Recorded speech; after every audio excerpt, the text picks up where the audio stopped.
So this video is called Pediatrician Drops Mic on the Trans Child Debate.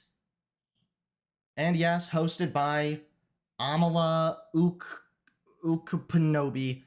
I'm not racist for not being able to say her last name. I just not really very good at reading, I guess. I prefer to call her Amaluser. It's just easier to remember and it makes more sense. Anyway, she's going to explain how this pediatrician is going to drop the mic on the trans child debate. But before she does that, spoiler warning, Amaluser, she put right here in the description, the American College of Pediatricians, which, as I've said before, they sound very authoritative. That sounds really serious and legitimate. Well, not so much, actually. Turns out it's a socially conservative advocacy group of pediatricians and other healthcare professionals in the United States, founded in 2002. The group advocates against abortion rights and rights for LGBT people. They also promote conversion therapy. This anti-trans organization is going to be anti-trans, to nobody's surprise. Let's see what they're going to say. A pediatric doctor by the name of Jill Simons, who is the executive director of the American College of Pediatricians, has gone massively viral, getting tens of millions of views after she called out many of America's medical institutions for Yes, your eyes did not deceive you. That was Elon Musk himself tweeting out some stupid propaganda piece from a blatant anti-trans organization. I've said this before, but I will say it again. He annoys me because he thinks he's like this big brain, unique individual, when in reality, he couldn't be a bigger conservative NPC. Literally every day there's a new conservative talking point that every conservative just repeats, you know, let's go Brandon, let's go Brandon, let's go Brandon. Then Elon Musk, along with the rest of them, takes that chip out, puts the new one in. Oh, trans kids bad, trans kids bad, like it's just so annoying. He is an NPC. Maybe, just maybe, we shouldn't be transitioning kids and giving them irreversible damage. Let's talk about it. Yeah, you better. Most people would actually agree with that, yeah. Hey, maybe we shouldn't be giving kids irreversible damage. True. What if we could give kids reversible medication that did no damage, like puberty blockers, which is what the majority of kids with gender dysphoria would receive? So this conversation about whether or not kids should receive this medication, obviously it does not start at just kids and that's it. It starts at kids with gender dysphoria. Should they then receive this medication or this treatment? And in the case of puberty blockers, since they seem to be relatively safe and reversible, they don't seem to lead to any severe long-term irreversible damages or anything, and they can be life-saving, why not? Yeah, you better. I absolutely fucking hate her opening theme music, by the way. We've been waiting a long time for our medical associations and institutions in this country to call out the transitioning of children and say no more. We don't need to be doing this. And finally, we have one. It is a socially conservative group of pediatricians, so that's unfortunate that we can't find a group of just all-around doctors here in the United States to say this is not okay. Oh, man. The self-own here is fucking glorious. Listen to her. She just admitted it straight up. For so long, we've wanted all the medical institutions to say kids with gender dysphoria getting this treatment is actually bad, even though the data suggests otherwise. We've been wanting them to say that for so long. And finally, this one conservative group is speaking out. Unfortunately, we couldn't get all the doctors to agree. Yeah, maybe there's a reason why all the doctors don't agree.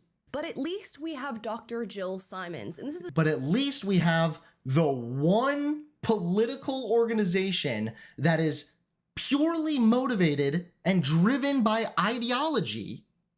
Finally, they've come out and said trans people bad after they've supported conversion therapy since 2002. Are you retarded? I mean, I know the answer is yes, but seriously. This is a very powerful statement, so let's hear it from her first, and we'll break it down. All right, let's hear this powerful statement. I might be getting red-pilled right now. I might be coming out as anti-trans. And we have serious concerns about the physical and mental health effects of the current protocols promoted for the care of children and adolescents in the United States who express discomfort with their biological sex.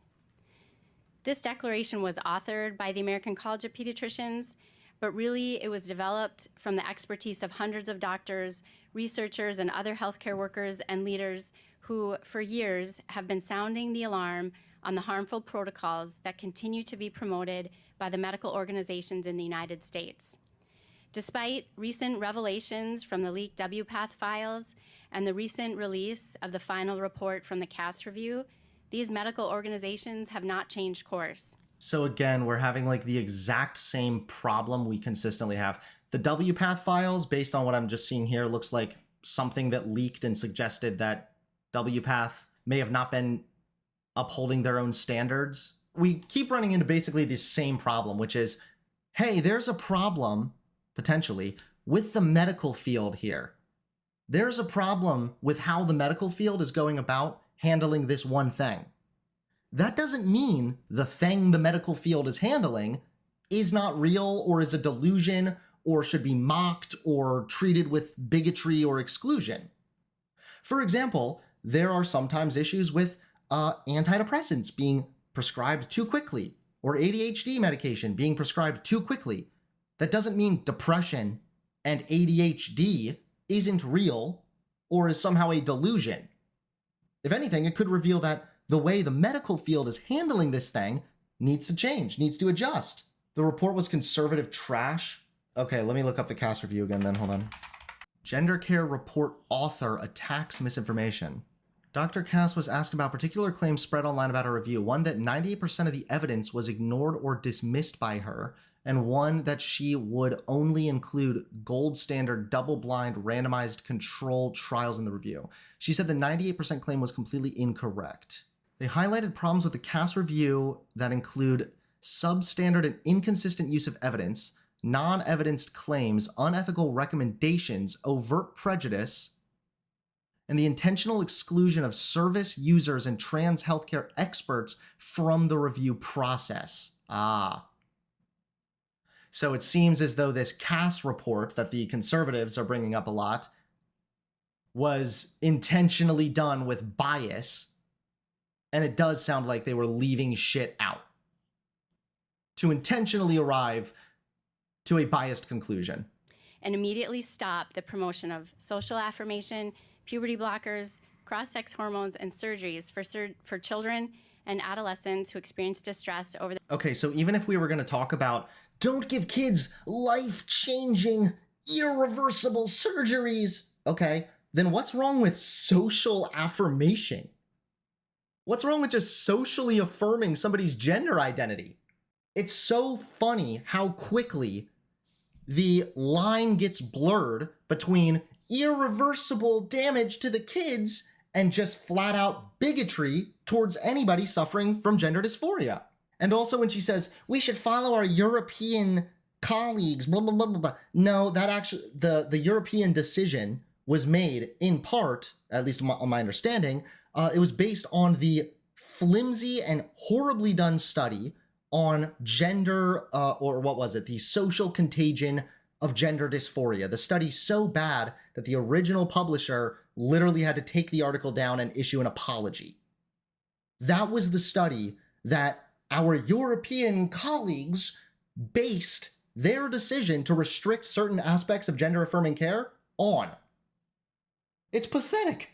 A lot to unpack there. First of all, shout out to the American College of Pediatricians for calling this out and saying that we need to immediately stop this treatment with children. If there's something deep inside you that... Little bit weird that I'm a Loser here is giving a shout out to the pro-conversion therapy organization. Somebody didn't do her research. is saying that this feels wrong, that it's wrong to give children double mastectomies, that it's wrong to allow minors to be on cross-sex hormones, that it's wrong to allow minors to socially transition and believe that they... Wait. Again, you're blurring the line. What's wrong with the social transition? You're saying, you started off with doctors are sounding the alarm on irreversible damage being done to kids. Where is the irreversible damage done to children if they want to just socially transition? That literally means that if you have a biological male little boy who wants to be a girl, that you just let him put on a dress if he wants to. Who cares? Why does anybody give a fuck? I do think that you should be a certain age before you get any kind of surgery that is irreversible. However, funny how she just leaves out puberty blockers completely. She's probably too stupid to know that there's actually a massive difference between cross-sex hormones and puberty blockers. One being that puberty blockers pause hormones, the other meaning that they literally inject hormones into you. So there's a big difference there. Weird that she didn't even bring up the most common reversible treatment used for children with gender dysphoria. Very odd there. It's wrong to allow minors to socially transition and believe that they are a gender other than the one that they were born as. If you are feeling that feeling... Why though? Like what? Like you need to explain why. Some people deviate from the expectations that are placed on them. Some people don't fit into those categories. Why is it wrong to let them live their life freely? Are we not in America anymore? Do we no longer have the right to happiness, to the pursuit of happiness? If you are feeling that feeling, follow it, because I can guarantee that the actual science and research behind that feeling will back you up. She mentions our... So we literally have a straight up admission to putting feelings before facts. So if you feel like this is wrong, keep on following your feelings and eventually the research will back it up. That's what she just said. Facts over feelings, I guess. I guess that one was just missed. She mentions our European counterparts when it comes to medicine, and she's talking about France, Sweden, Germany, Finland, who've all decided not to transition children and not to allow this gender-affirming treatment, and I put that in air quotes because we shouldn't call it that, but not to provide that to kids. She also mentioned... Why should we not call it that? Dr. Amala. I like how she just gets up here in this fucking 10-minute dribble video and does nothing but just say stuff. This is bad. Okay, why? Are you going to give us a single answer? So the first thing I'm seeing already actually shows that she's wrong, because Swedish health officials issued guidelines limiting the use of puberty blockers, hormones, and mastectomies for minors to exceptional cases. These were recommendations and not law. So there's the first flaw with what she said. This is the article I read. It's definitely from a biased liberal source. I'm not going to deny that. Officials had requested the Swedish Agency for Health Technology Assessment, a healthcare watchdog, to provide it with all relevant studies on the effect and safety of hormone treatments. So among the evidence that they cite is an American study vastly debunked as junk science. The 2018 analysis by Lisa Littman on detransitioners, and the article that sought to prove the existence of rapid onset gender dysphoria. That's right. Littman's research was, within a week, pulled by the journal. She also mentions the CAS review and the WPATH files. The CAS review essentially found out that no, we shouldn't be allowing children to transition. It is not beneficial to them. It is not putting them on a healthy path as far as their socialization and their mental health. And that... I like how conservatives will constantly accuse the left of just blindly following science like a cult. But then the minute some quote-unquote science comes out that supports what they want it to say, they don't even think twice about it. They're like, oh, well, that's what this report said, so therefore it's true, it's fact, the end. They haven't even thought about why. How did they reach this conclusion? Why are so many fucking doctors and medical professionals mentioning the fact that this report did not take into consideration all the actual studies out there assessing gender-affirming care? But no, conservatives don't give a shit about that. They just care that finally something that looks authentic and official seems to say what they want it to say. Many children grow out of the experience of gender dysphoria if you give them the time to, which in many... Okay, and if that's true, then why are you against social transition, since it's literally just using a different name, changing your clothes, nothing permanent, no surgery? Why are you against that also? Starting to sound a little like bigotry. cases here in the United States, we are not. As far as the WPATH files, they pointed out that many doctors that are complicit in the lie of providing gender affirmation care to children realize that they have no idea what the hell they're doing. And whilst they know they have no idea what the hell they're doing, they're continuing down the path of gender reassignment for minors. Ask yourself why a doctor would do that. And when you go through and read these WPATH file quotes from physicians and medical professionals, it will shock you. Let's read a few. I'm going to start off with the craziest one. This is a doctor. My practice, I've found that those with diagnosed psychiatric concerns, what am I reading here? They're talking about treating patients with dissociative identity disorder who also want to transition. For those of you who don't know what dissociative identity disorder is, it's when a person has also experiencing gender dysphoria, says, quote, "In the last 15 years, I had to regrettably decline writing only one letter, mainly because the person evaluated was in active psychosis."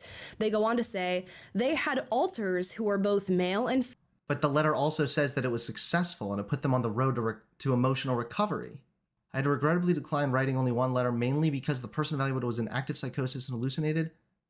Nothing. Everyone got their assessment letter, insurance approval, and are living presumably happily ever after. I'm so confused. What is the big thing with this? And it was imperative to get all alters who would be affected by the hormone replacement therapy to consent. Can anybody let me know how a physician gets... Actually, does that shock that many people here? She's saying that this person was in active psychosis. She wanted to write them a letter of approval to possibly seek gender affirming care. They were clearly insane, and they had too many literal personalities that they couldn't get every personality's consent. Therefore, there's no way they could have ever gotten the informed consent necessary to write the approval letter. Here's one about a 16-year-old patient. They found 2 liver masses on this individual, and it says, quote, "The likely offending agents were the hormones." And what? We know that hormones can sometimes increase certain risks of cancer, actually. Yes, that's a thing that's already known. I don't understand like how this is supposed to shock us. Yes, this is a potential risk of hormone treatment. My issue here is really that there's a 16-year-old receiving hormone treatment. I guess I would want the evaluation to be done really, really solid and really well before doing something that was permanent. And here's another quote. Quote, "Most of the kids are nowhere in any kind of brain space to really talk about it seriously." For well-prepared patients, I feel the ideal time in the US is surgery the summer before their last year of high school. Okay, I also welcome appointments for the sole purpose of fact-finding. I think it would be great for your 14-year-old to hear about the surgery and what recovery is like and about hair removal if you require that. Conversations about surgery can be helpful at younger ages so that the parents and children can get their questions answered and navigate surgery and hormones as they relate to surgery. Look, even up here, you see in the leaked emails, they're saying right here, I have offered to limit the under 18 surgery to 17. There is a practical reason for this. Many of the bad outcomes are a direct result of rushing to get surgery before heading off to college/university. There are too many stressors in college that limit patients' abilities. Okay, so it sounds like they're literally saying that, like, don't rush into it. It can be a bad thing when you rush into it. They're talking about a 14-year-old learning the facts about this, not a 14-year-old actually undergoing this thing. And it's crazy that it takes all of this research and review to point out what we already know, that kids shouldn't be able to transition, when we have all of this informed by other research and studies that have been carried out with our international counterparts in Europe. But I digress. No, it wasn't. That wasn't research really carried out in Europe. Other than the Cass review, a lot of those European decisions were based on studies that were already carried out, and many of which were stupid junk science. Here we are.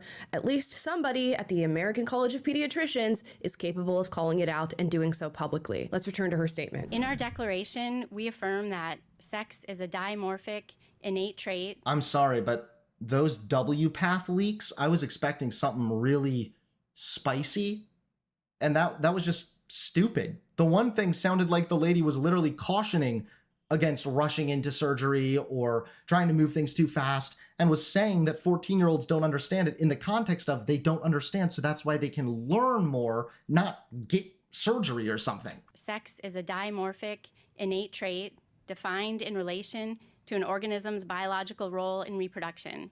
male and Okay. female. This genetics. Are we serious right now? Conservatives try not to treat obvious facts as if it's an own challenge level impossible. What the absolute fuck? Sex is real. It's biological. Whoa! Mic drop! Everybody knows that sex is innate or biological or whatever the fuck.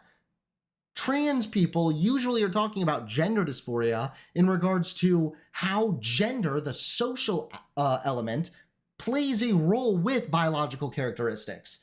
They're not saying that biological characteristics magically change when their gender identity changes. Signature is present in every nucleated somatic cell in the body and is not altered by drugs or surgical interventions. I know there was a lot of medical jargon in that last part, but essentially she's saying that your cells tell us whether or not you are male or female, and that doesn't change no matter how much medical treatment you receive in order to swap out your gender. Doesn't matter if you receive a double mastectomy and lop So we're still just doing the gender, sex, using that term interchangeably, even though it is at this point impossible to deny the fact that gender exists in some way or another on a social setting. Doesn't matter if you receive a double mastectomy and lop off your breasts, if you add breasts, if you change your privates, which is just a heinous form of mutilation that we are subjecting young kids to. All of these things. First of all, there's no way that that's happening in any kind of large scale, on any kind of large scale. Second of all, the only way it is happening to kids is usually through circumcision, which I would be curious to know your take on it. I'm not going to assume. Also, you had to go there, you had to say mutilation. Mutilation, by definition, is just cutting somebody up with the express purpose of inflicting harm on them. A surgery, a procedure done with the purpose of improving their overall well-being is not mutilation. So basically, anti-trans organization is anti-trans, and a bunch of anti-trans conservatives are really excited that an anti-trans organization said something anti-trans.